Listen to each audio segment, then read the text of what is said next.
بسم اللہ الرحمن الرحیم۔ السلام علیکم ویورز۔ دوپہر کا وقت تھا، سورج عین سر پر چمک رہا تھا۔ دھوپ کی شدت ناقابل برداشت تھی، مگر دیکھتے ہی دیکھتے ایک طرف سے کالے بادل اٹھے اور پلک جھپکتے آسمان پر چھا گئے۔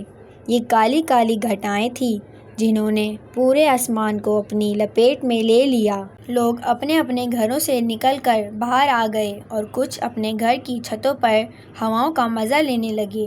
بچوں نے گلیوں میں ادھم مچا دیا، ہر طرف چہل پہل ہو گئی۔ رفتہ رفتہ بادلوں نے برسنا شروع کیا اور بارش موسلا دھار ہونے لگی۔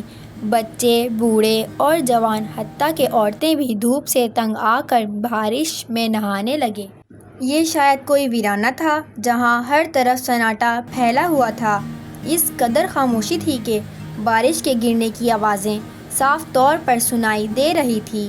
یہاں کوئی انسان آدمزاد دکھائی نہیں دے رہا تھا۔ بہت دور ایک سایہ ناچ رہا تھا، کوئی بے حد خوش تھا اور اس خوشی کے اظہار میں بے تحاشا ناچ رہا تھا۔ اتنے میں سناٹے کو چیرتی ہوئی ایک آواز سنائی دی، آج جادوگروں کی ملکہ بہت خوش ہے، آج میرا انتظار ختم ہونے والا ہے۔ وہ گھڑی آنے والی ہے جس کا میں نے مدتوں سے انتظار کیا ہے۔ آج وہ بچی پیدا ہونے والی ہے جس کے بال روز بے روز لمبے ہی لمبے ہوتے جائیں گے۔ اب بالوں ہی کی وجہ سے وہ شہزادی بنے گی اور پھر میں اس کے ذریعے راج محل پر قبضہ جما لوں گی اور یوں پوری دنیا پر میرا راج ہوگا، صرف میرا۔ میں جادوگروں کی ملکہ، پوری دنیا کی ملکہ بن جاؤں گی، تب میری شکایتیں دور ہوں گی۔ بارش تھم چکی تھی، آسمان صاف ہو چکا تھا، گھٹائیں برس برس کر واپس جا چکی تھیں۔ اسلم صاحب دفتر ہی میں رک گئے تھے۔ بارش تھمی تو وہ مشکل سے گھر پہنچے۔ اسلم صاحب نے جیسے ہی گھر میں قدم رکھا، ایک بچے کے رونے کی آواز سنائی دی۔ ان کی بیوی نے خوشخبری سنائی کہ ان کے یہاں ایک ننھی منھی اور پیاری سی بیٹی پیدا ہوئی ہے۔ اسلم صاحب فوراً پالنے کی طرف لپکے۔ جب دیکھا تو پالنے میں ایک بہت ہی چھوٹی سی گڑیا سو رہی تھی، مگر وہ یہ دیکھ کر حیران رہ گئے کہ بچی کے بال پیدائشی سنہرے اور لمبے ہیں۔ اسلم صاحب نے بچی کو پیار کیا اور اپنی بیوی کی خیریت پوچھی۔ وقت گزرتا گیا اور وہ بچی جس کا نام نور رکھا گیا تھا، آج اس کی سالگرہ تھی۔ جہاں دوسرے رشتہ دار آئے ہوئے تھے، وہاں ایک اجنبی عورت بھی مہمانوں میں شامل تھی۔ وہ بار بار نور کے بالوں کی طرف دیکھ رہی تھی۔ وہ مہمانوں سے بات بھی کر رہی تھی، نور کے بارے میں کہہ رہی تھی۔ اس عورت کی آنکھیں موٹی موٹی تھیں جن سے مہمانوں کو خوف بھی آ رہا تھا۔ سب نے نور کو پیار کیا، اس کی سالگرہ پر تحفے دیے اور اپنے اپنے گھر کو چل دیے۔ سب سے آخر میں جانے والی وہی عورت تھی۔ اس نے آخری بار نور کے بالوں کو چھو کر دیکھا اور دروازے سے باہر نکل گئی۔ یہ عورت کون تھی؟ میں نے تو اس کو پہلی بار دیکھا ہے، نور کی امی نے نور کے ابو سے پوچھا۔ مجھے بھی نہیں معلوم کہ وہ کون تھی، مجھے تو اس کی آنکھوں سے خوف آ رہا تھا، نور کے ابو نے بولا۔ ہر سال اس قسم کا واقعہ پیش آیا، یہاں تک کہ نور بڑی ہو گئی تھی۔ ایک روز وہ اسکول سے واپس آ رہی تھی کہ اسے راستے میں ایک بزرگ عورت ملی۔ اس عورت کو کسی کے سہارے کی ضرورت تھی۔ وہ حسرت بھری نگاہوں سے ادھر ادھر دیکھ رہی تھی۔ نور کو اس پر ترس آ گیا۔ نور نے اس عورت سے پوچھا، بڑی بی، آپ کو کہاں جانا ہے؟ بیٹی، وہ سامنے اس وادی میں میری کٹھیا ہے، بڑی مہربانی ہوگی اگر تم مجھے میری کٹھیا تک پہنچا دو گی۔ عورت نے نور کے کندھے پر ہاتھ رکھ کر کہا، ہاں ہاں بڑی بی، میں تمہیں تمہاری کٹھیا تک پہنچا دیتی ہوں، لیکن بڑی بی، تم کس کام سے یہاں تک آئی تھی؟ نور نے بڑی بی سے یہاں تک آنے کی وجہ دریافت کی۔ بیٹی، آج میری مراد پوری ہونے والی ہے، مجھے میرا صبر اور انتظار کا پھل ملنے والا ہے۔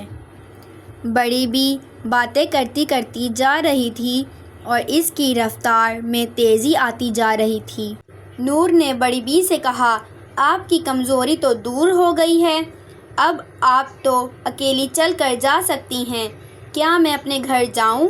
نور نے بڑی بی سے خوف زدہ ہوتے ہوئے پوچھا۔ بڑی بی نے کہا، نہیں، اب تم کہیں نہیں جا سکتی، میں نے بہت انتظار کیا ہے تیرے پیدا ہونے کا، تیرے بڑے ہونے کا۔ آج میں تیرے راستے میں اس لیے آئی کہ تجھے اپنے ساتھ لے آؤں۔ میں تیری تلاش میں یہاں تک پہنچی تھی، اب میں تجھے کہیں نہیں جانے دوں گی۔ یہ کہہ کر بڑی بی نے نور کے ہاتھ کو اس مضبوطی سے تھام لیا کہ ہزار کوشش کی باوجود بھی نور اس سے ہاتھ نہ چھڑا سکی۔ نور کے چہرے کا رنگ پھیکا پڑ گیا تھا، وہ دل ہی دل میں دعائیں کر رہی تھی کہ اس مصیبت سے جان چھوٹ جائے، کیونکہ اس نے تو نیکی کی تھی، ایک انسان کو ضعیف سمجھ کر خدمت اور مدد کی تھی، یہ اس کو نیکی کا کیا صلہ ملا؟ جادوگرنی اپنے روپ میں آ گئی تو نور کے منہ سے چیخ نکل گئی، کیونکہ جادوگرنی کے ہاتھ اور پیروں کے ناخن بڑے بڑے ہو گئے تھے، اس کے گھنگھرالے بال عجیب انداز سے مڑ گئے تھے، اس کے ہاتھ میں ایک جادوئی چھڑی بھی تھی۔ نور بری طرح پھنس چکی تھی، کوئی راستہ نہیں تھا، اس نے جادوگرنی کی منتیں کی، واسطے دیے، اس کے آگے روئی گڑ گڑائی کہ وہ اسے گھر جانے دے، مگر جادوگرنی نے اس کی ایک نہیں مانی۔ وہ نور کو ایک جنگل میں لے آئی جہاں کچھ فاصلے پر ایک ایسی عمارت تھی جس میں کوئی دروازہ نہیں تھا۔ عمارت اتنی بلند و بالا اور لمبی تھی کہ عمارت کی چھت کے قریب صرف ایک کھڑکی تھی۔ جادوگرنی نے نور کو اس کھڑکی کے ذریعے عمارت میں داخل کیا اور قید کر دیا۔ نور اسے آوازیں دیتی رہی اور اس کی منتیں کرتی رہی، مگر اس نے ایک نہ سنی اور ناچتی ہوئی غائب ہو گئی۔ ادھر نور کے ابو جان بہت پریشان تھے کہ ابھی تک نور گھر نہیں پہنچی۔ انہوں نے نور کو اسکول جا کر بھی دیکھا، مگر اسکول کے اسٹاف نے بتایا کہ وہ تو چھٹی ہو کر کب سے جا چکی ہے۔ اس کے ابو نے راستے میں بھی اسے تلاش کیا، مگر نور کا کہیں پتہ نہ چلا۔ نور کی امی کا رو رو کر برا حال ہو گیا۔ انہوں نے تمام رشتہ داروں کے گھر جا جا کر نور کے بارے میں دریافت کیا، مگر سب نے یہی جواب دیا کہ نور یہاں نہیں ہے۔ ابھی نور کے والدین کا رونا دھونا جاری تھا کہ ان کے دروازے پر ایک فقیر نے دستک دی۔ بابا کو کچھ کھانے کو دو، بابا بہت بھوکا ہے۔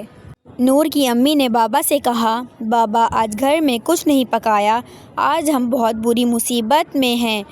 بابا نے پوچھا، کیا مصیبت ہے بچے؟ ہمیں بھی بتاؤ، ہو سکتا ہے کہ تمہاری مشکل کو آسان کر دیں۔ بابا نے انہیں دلاسا دیتے ہوئے کہا، بابا ہماری اکلوتی بیٹی اسکول گئی تھی اور ابھی تک واپس نہیں آئی۔ ایک تو بہت انتظار کے بعد ہم نے اولاد جیسی نعمت دیکھی تھی، اور پھر یہ مصیبت کہ وہ ابھی تک گھر نہیں آئی۔ نور کے والدین نے بابا کو پوری بات بتائی۔ بابا نے کہا، آپ بابا کو پیٹ بھر کر کھانا کھلاؤ، بابا تم کو خبر دے گا کہ تمہاری بچی کہاں ہے۔ وہ دونوں بابا کو گھر کے اندر لے گئے۔ نور کی امی نے جلدی سے آٹا گوندھا اور نور کے ابو نے جلدی جلدی انڈا بھوننے لگے۔ وہ دونوں کھانا تیار کر رہے تھے۔ نور کی امی نے بابا سے کہا، بابا کھانا تیار ہے۔ نور کی امی نے بابا کے سامنے کھانا پیش کرتے ہوئے ادب سے کہا۔ 1000 دانوں کی تسبیح پوری کر کے بابا نے آنکھیں کھول دی۔ نور کی امی نے بابا سے کہا، بابا کچھ پتہ چلا ہماری ننھی منی بھولی بھالی بچی کہاں ہے، کس حال میں ہے؟ نور کی امی نے بے تاب ہو کر بابا سے پوچھا، ہاں کچھ خبر ملی ہے، مگر کھانا کھانے کے بعد بڑا عمل کرنا پڑے گا، تب جا کر مسئلہ حل ہوگا اور صورتحال واضح ہوگی۔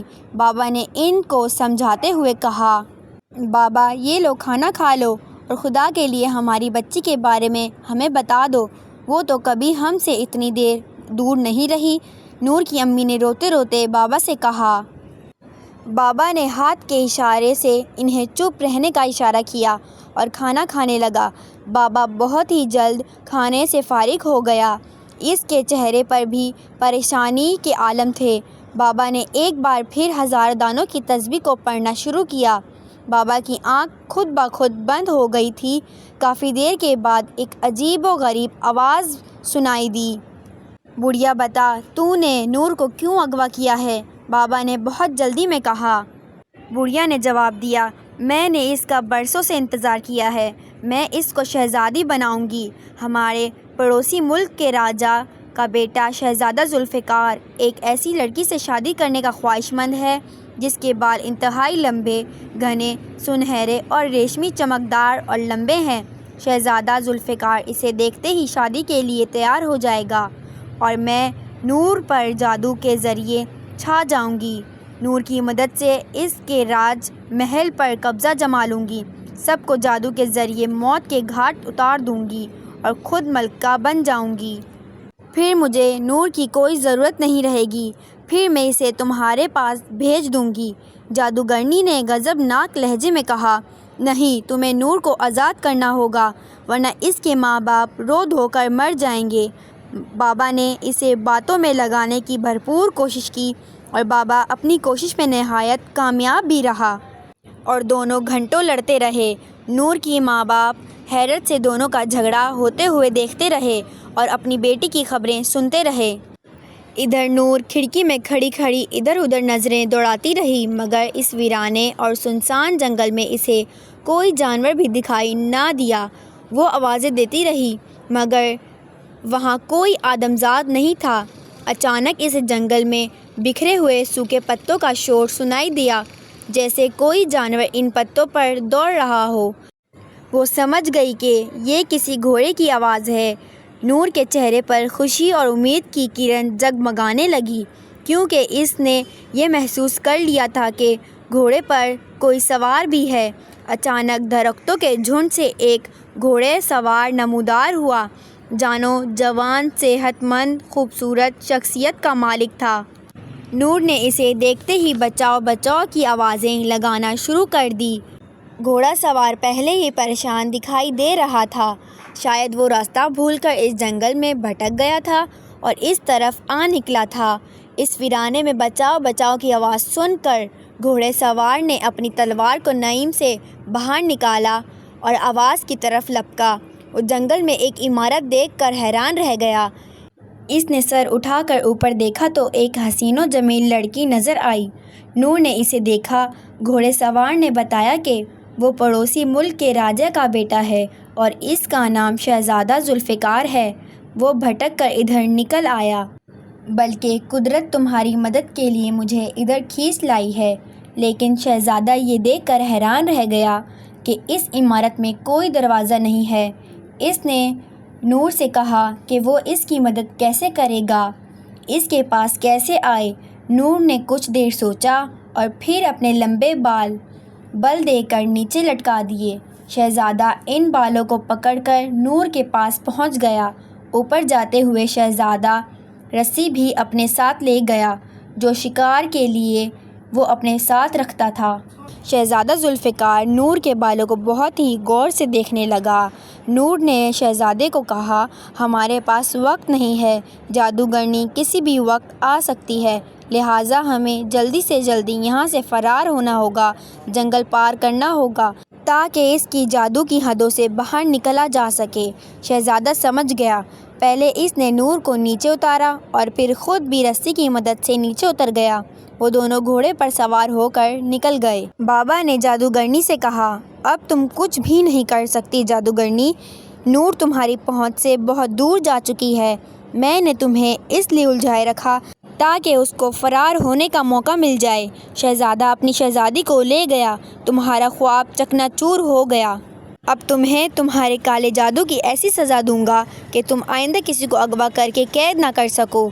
یہ سنتے ہی جادوگرنی نے منہ میں کچھ انتر منتر پڑے اور غائب ہو گئی۔ وہ سمجھ رہی تھی کہ بابا کی چکروں سے آزاد ہو چکی ہے، مگر ایسا نہیں تھا۔ بابا اس کو مہلت دینا چاہتا تھا تاکہ وہ خود جا کر اپنی آنکھوں سے دیکھے کہ نور بھاگ چکی ہے۔ جادوگرنی نے دیکھا کہ نور وہاں نہیں ہے۔ جادوگرنی نے راستے میں دوڑتے دوڑتے اپنی اصلی شکل اختیار کر لی۔ اس کا جسم ہڈیوں کا ڈھانچہ بن گیا تھا، ہاتھ اور پیروں کی انگلیاں اور ہڈیاں ہی نظر آ رہی تھیں، گوشت غائب ہو چکا تھا۔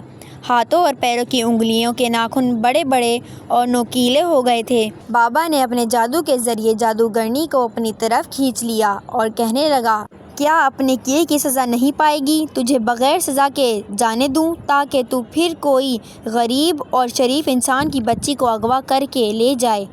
جادوگرنی نے ڈرتے ڈرتے کہا، نہیں، اب میں ایسا ہرگز نہیں کروں گی۔ میں کسی کو اغوا نہیں کروں گی اور نہ کسی کو قید میں رکھوں گی۔ بابا نے کہا، میں کبھی بھی جھوٹے، کافر اور جادوگروں پر اعتبار نہیں کرتا کیونکہ ان لوگوں کا کوئی ایمان نہیں ہوتا۔ یہ کہتے ہوئے بابا نے نور کی والدہ سے ماچس مانگی۔ وہ ماچس تلاش کرنے لگی، اتنے میں نور کے والد نے لائٹر بابا کے ہاتھ میں تھما دیا۔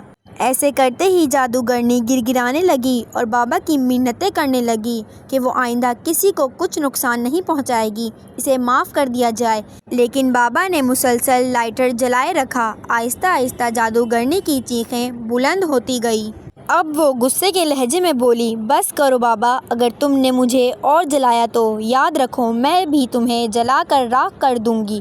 مگر بابا نے جادوگرنی کی دھمکیوں کی پرواہ نہیں کی اور اپنے عمل کو جاری رکھا۔